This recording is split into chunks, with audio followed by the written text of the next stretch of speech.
जी, तो मैं आ गया हूँ अपने काम के ऊपर। यहाँ पे आके मैंने लैपटॉप खोल के कोई शीट्स वगैरह बनानी थी, और तो मेरे पास सारा दिन में कोई काम नहीं। मैंने कहा चलो कोई काम तो कर लें, कुछ हलाल तो करके चले। पहला व्लॉग मैंने पंजाबी में बनाया था, ये उसी का पार्ट 2 है जो मैं उर्दू में बना रहा हूँ। चलो दोनों, उसके बाद हमने ये मंगवा लिया। इसको सारा तक एंड तक पिया नहीं। फिर ये हमारा भाई साहब आ गए, ये भी यहाँ पे सुपरवाइजर है, और ये लैपटॉप के साथ ऐसे पंगे ले रहा था जैसे ये माइक्रोसॉफ्ट के एक्सपर्ट है। तो उसके बाद हमारे पास लोरी आ गई, आधा घंटा जाने से पहले रहता था, और इस टाइम पे जो बारंग आता है कसम से बहुत गुस्सा आता है। उसके बाद कुछ 10 बंदों की ओटी वगैरह लगवाने के बाद हमने यहाँ से सामान वगैरह शिफ्ट करना शुरू कर दिया, और वापस आ गए बाहर।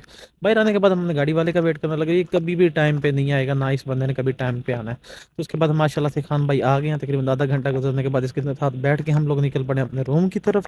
रात के 10 बज गए, और बाहर ऐसा लग रहा है अभी जैसे 5 बजे या 6 बजे का टाइम हो। उसके बाद हम रूम पे पहुंच जाएंगे, अपना खाना शाना खाएंगे, फिर सो जाएंगे, फिर सुबह काम पे आ जाना। तो रास्ते में ये गिलांग पता का टर्मिनल आया, और बहुत ही प्यारी जगह। मैं कहा चलो थोड़ी सी वीडियो में ले लो।